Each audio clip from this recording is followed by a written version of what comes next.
두 가지만 아는 대로 묻겠습니다. 말씀을 드리겠습니다. 네네. 네. 첫 번째 질문은 국가 비상입법기구 관련 예산을 편성하라는 쪽지를 기획재정부 장관에게 준 적이 있으십니까?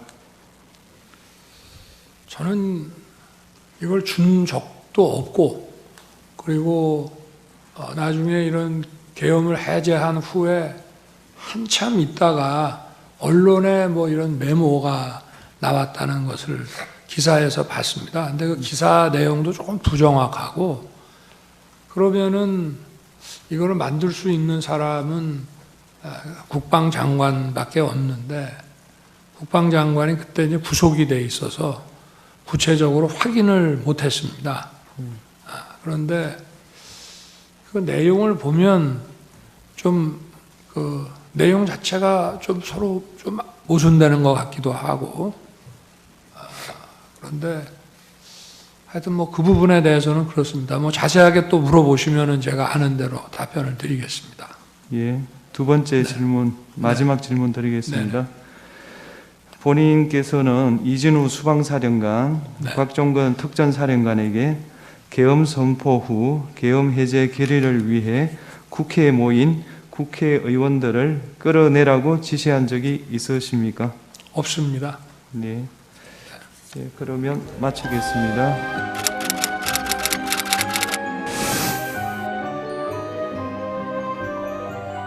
정말 많은 사람들이 담을 넘어갔다고 그러더라고요. 그건 봉쇄가 안 됐다는 겁니다.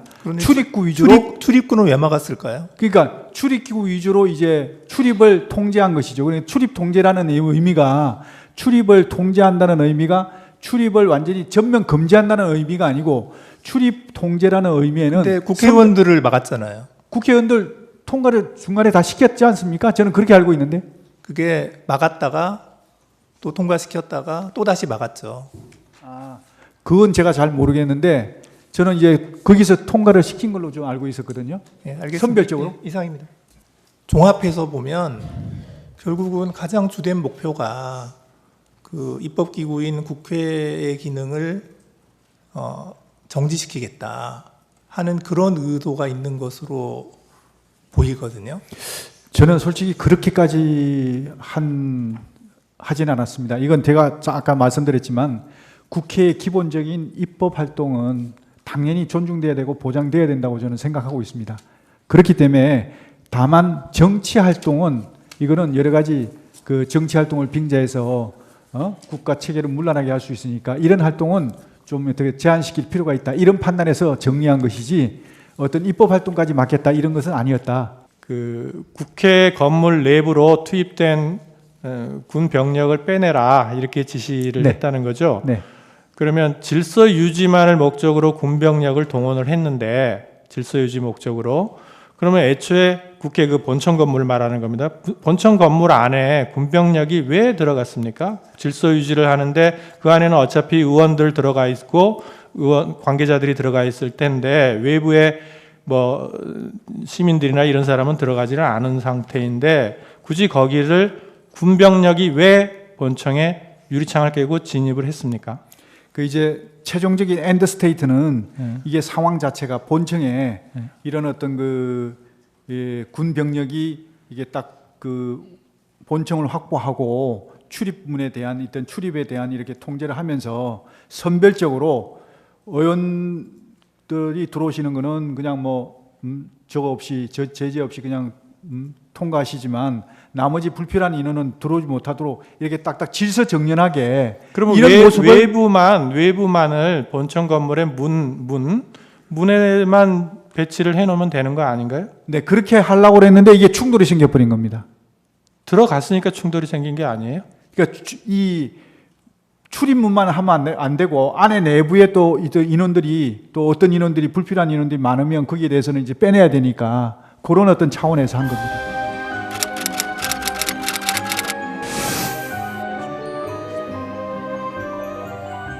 방첩사령관이 정보 같은 거는 굉장히 민감하게 보존을 하는 사람이 그렇게 쉽게 얘기를 했을까라는 생각이 들어서, 그게 명단을 주니까 증인이 그냥 이거 명단을 그래서 체포 뭐 그러면서 뒤에 얘기했는데, 그때는 뭐 거의 막 듣기도 싫었다는 취지 아니에요. 증인은 이게 말이 되는 소리냐 해서.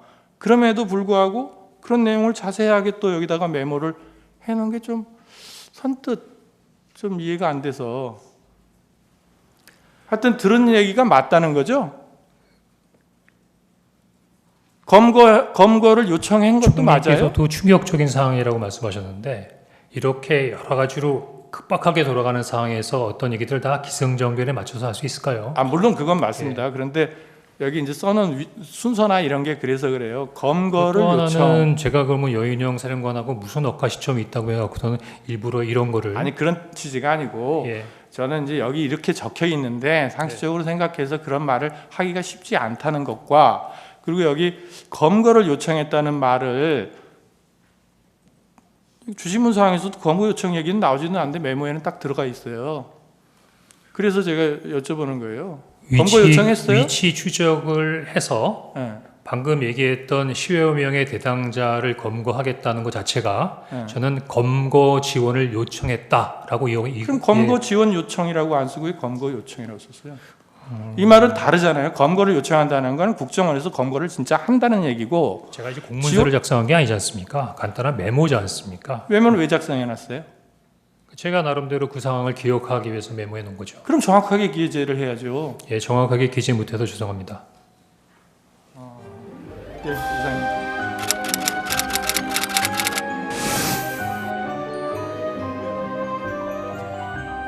국회든지 또는 뭐 법정이라든지 이런 데 나와서 이렇게 또 수사기관에서 진술을 하거나 이런 적이 있어요, 경험이?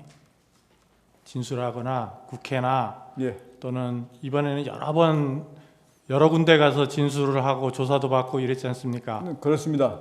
그런데 그런 경험이 있으시냐고요? 생전에 처음입니다. 예. 지금 증인이 아까 계속 이제 반대 신문에서 그런 얘기들을 하는 게 증인의 진술이 조금 달라진다. 예? 처음에는 한 번이라 그랬다가 나중에 두 번이라 그랬다가 뭐 이렇게 달라진다. 그리고 처음에는 뭐 사람이라 그랬다가 뭐 나중에 의원이라 그랬다가 또 데리고 나와라 그랬다가 끄집어내라 그랬다가 막 이런 것들이 지금 혼재가 돼 있어요. 그게 왜 그러냐면 이 법률가들은 그 말이 움직이는 것에 따라서 신빙성을 다시 판단하기 때문입니다. 말이 달라지니까. 그래서 이제 증인은 아까 그것을 순화시켜서 직접 말하기가 어렵기 때문에 그거를 좀 톤 다운을 시켜서 얘기한 거다. 그리고 자수서도 그렇고 그렇지만 실질적으로는 그렇지 않다. 이제 이러니까 말이 달라지니까 자꾸 문제가 되는 거예요.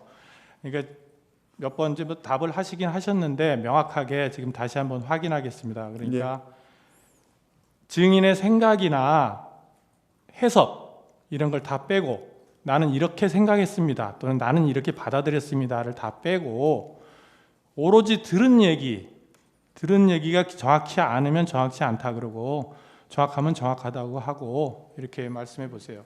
예, 알겠습니다. 아직 국회 내에 의결 정석수가 안 채워진 것 같다. 맞습니다. 정확합니까? 예. 150명 얘기했습니까? 150명 당시에는 제가 기억이 그때 12월 3일 당시에는 150명이라는 기억이 제가 없었는데 나중에 제가 그 말을 했다고 누가 이렇게 얘기를 해줘서 150명이라는 상황을 다시 인식했습니다. 아니 그러면 지금 기억에는 그 150명이 안 채워진 것 같다라고 들었다는 얘기입니까? 아닙니다. 의결 그러니까 정석수가 제 아직 말이- 채워지지 않은 것 같다. 이렇게 제 말이 얘기했습니다. 그러니까 다른 사람 얘기 다 사상하고 증인이 오로지 기억에 의해서만 말해라. 이런 그렇게 뜻입니다. 하겠습니다. 자꾸 말이 이렇게 되니까 달라지는 거예요. 예, 인원이라 그랬어요. 그렇습니다. 들은 얘기가 예, 전화로 제가- 들은 얘기가 인원입니까? 예, 인원을 끄집어내라 이렇게 인원을 들었습니다. 끄집어내라. 예. 국회의원을 끄집어내라 이랬습니까? 안에 있는 인원을 끄집어내라 이랬습니다. 국회의원이라는 말은 안 했습니까? 들은 기억이 없습니까? 있습니까? 전화로. 전화로 들었던 표현은 안에 있는 인원을 밖으로 끄집어내라 이렇게 들었습니다. 그렇게 들었다. 예. 그러면 다시 정리하면 국회 내에 의결 정적수가 안 채워진 것 같으니 예. 문을 부수고라도 안으로 들어가서 의원을 다 끄집어내라. 예. 제가 표현한 말씀, 제가 표현하고 아니 내용은 지금 말씀은 또 다른데 아직 의결 정족수가 채워지지 않은 것 같다. 예. 빨리 국회 문을 부수고 들어가서 안에 있는 인원들을 밖으로 끄집어내라. 인원이라 그랬어요? 인원, 의원이 아니고 예, 인원. 인원들을 밖으로 끄집어내라. 그럼 150명 얘기는 언제 했어요? 150명 얘기는 이제 이건 대통령 얘기가 아닙니다. 그건 아니 자꾸 이러잖아요. 말이 달라지잖아요. 아까 분명히 대통령으로부터 들었냐라고 했더니 150명 들은 기억이 생각났다. 나중에 얘기를 그거는 들어보니 김용현 전 장관 얘기하고 하면서 했던 거 대통령이 어디 건 제가 방금 말했던 세 마디 줄 그게 그러면 150명 이야기는 들은 바는 없습니까? 예 그때 당시 나중에 제가 듣고 기억했다고 방금 말씀드렸지 않습니까? 예, 알겠습니다. 제가 대통령이 말씀하신 그 워딩은 딱 그 세 줄이었습니다. 아까 말한 그 예. 내용. 예.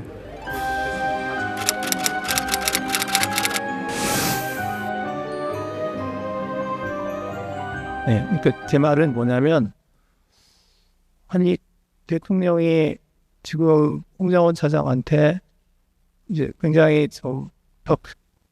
굉장히 많은 지시를 했는데 그리고 나서 바로 국정원장한테 전화를 해가지고는 참 한가한 얘기를 한 거예요. 미국 출장 어떻게 하실래요? 좀 잘 이해가 간 거거든요. 그래서 대통령께서 53분에 홍 차장한테 그런 얘기를 하셨는지에 대해서 저는 확신이 없습니다. 홍 차장 말을 신뢰하기가 좀 어렵습니다. 아, 예. 다음에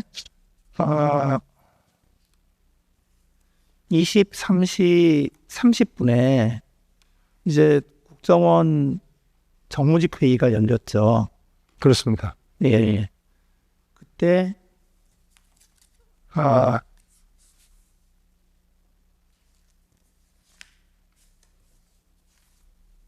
잠깐만요.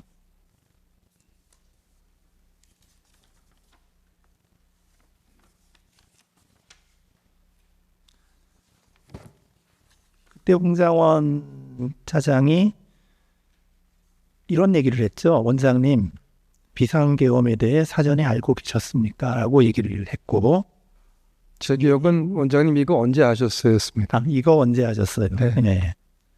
그러니까 증인이 뭐라고 대답했어요? 뭐 그런 걸 물어보냐고 했습니다. 그랬죠. 네. 그러니까 그때 증인의 기분은 어땠습니까? 근데 좀 엉뚱한 질문이고 사실 뭐 맞지 않는 질문이라고 생각했습니다.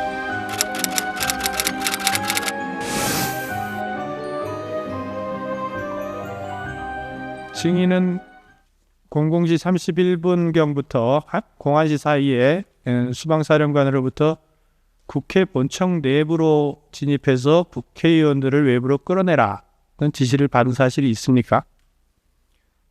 00시 한 45분 어간인데 그렇게 임무를 부여받았고 여러 가지 과정을 통해서 그 임무는 변경되었습니다. 시간을 주시면 좀 더 자세히 설명드리겠습니다. 그러니까 정확하게 워딩이 본청 안으로 들어가라, 국회의원을 끌어내라 이렇게 했단 말입니까? 그렇습니다. 내부로 들어가서 의원들을 끌어내라. 그거는 증인의 해석이 들어가 있는 게 아니고 하여튼 수방사령관의 지시사항인 거죠? 예, 그렇습니다. 그 당시 사령관도 국회를 들어가지 못하고 국회 주변을 빙빙빙 돌고 있었던 건 아십니까? 사후에 알고 있었습니다. 그러면 증인도 국회 가지도 못했고 사령관도 국회 들어가지도 못해서 빙빙 도는 상황에서 통제하라, 끌어내라, 이게 앞뒤가 맞는 얘기입니까? 통제는 미리 먼저 가셨기 때문에 본인께서 직접 우리한테 준 과업입니다. 그거는 뭐 해석의 여지가 없는. 잠깐만. 그리고 수방사의 어떤 임무 매뉴얼상 서울의 중요 시설, 국가 시설의 방어 개념이고 방어에는 수방사의 역할은 외곽 경비인 것은 틀림없죠. 지역방위 부대가 그런 역할을 하게 돼 있습니다. 그런 역할이 있는데 수방사령관이 그런 임무를 잊어버리고 본청에 진입하라는 지시를 할 수 있습니까? 그렇기 때문에 저는 이례적으로 해석했다는 겁니다. 이례적으로 해석할 수 있는 게 아니고 정상적인 사람이라면 그 당시에 확인을 해야 되는 거 아닙니까? 우리의 임무와 다르다는 것을 확인해야 되는 거 아니겠습니까? 그렇기 때문에 제가 제보를 요청한 겁니다. 사령관님이 전화가 와서 너희는 들어갈 필요가 없다. 이미 특전사가 국회 본청 내부로 진입해 있으니 너희는 외부에서 지원해라. 이렇게 지시를 해서 국회의원을 끌어내라는 지시를 철회하셨습니다. 그 다음에 외부에서 지원하는 의미가 무엇인가요? 이거에 대한 답변으로 특전사가 국회의원을 끌고 나오면 국회 본청 입구를 사람들이 막고 있으니 그 길을 열어주라는 취지로 이해했습니다. 전혀 앞뒤가 맞지 않는 말이 아닌 것 같은데 이렇게 맥락을 끊고 외부에서 지원하는 의미는 뭐냐고 하면서 답을 그렇게 강요하듯이 질문하시면 어떡해요. 됐습니다.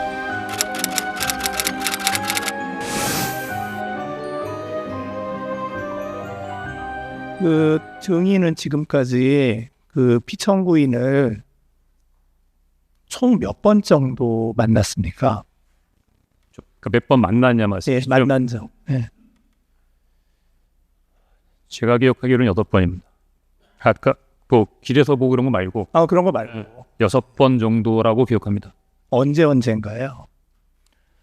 제가 처음으로 차장으로 취임했을 때 1차장과 2차장의 취임을 축하해 주시는 저녁을 한번 했던 기억이 나고요. 식사를 같이 했어요? 예. 아, 예. 그 다음에 한 4번 정도는 대통령께 독대복은 아니고 원장님하고 같이 배석해서 보고 자리에 갔던 부분이 한 4번 정도 되는 것 같고, 그때 안보실하고 그 북한 관련된 부분에 있어서 전문가 그룹의 저녁 식사를 한번 하는 자리가 됐으니까 저녁에 한 2번, 보고 자리에 한 4번, 6번으로 기억이 됩니다. 그럼 그런 자리, 이제 그 자리에 참석한 인원은 그렇게 많지 않은, 그러니까 제 말은 대통령하고 이렇게 대화가 좀 오가는 그런 식사였나요? 거기 있는 비서실이나 안보실 관계자들도 다 같이 있는 부분이니까 크지는 않더라도 원탁 정도가 채울 정도에 있어서 인원들의 저녁 식사였던 것 같습니다. 네. 지금 제가 이걸 물어보는 이유가 뭐냐면,